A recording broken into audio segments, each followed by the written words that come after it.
Wir sind the Name. Ja. Ja, ich bin Johannes. Ja, ich bin Anne. Ich bin Eddie. Katharina? Barbara.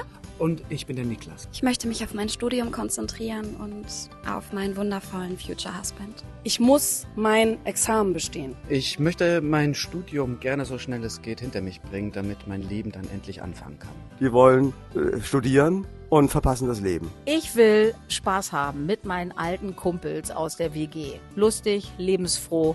Party. Die haben ihr Leben verkackt, verbaselt und müssen jetzt mit den Konsequenzen leben. Leute, wart ihr da mal unten? Wir haben nett darum gebeten, wir haben es ganz klar kommuniziert. Die andere WG will Ruhe haben. Die ganze Zeit Ruhe.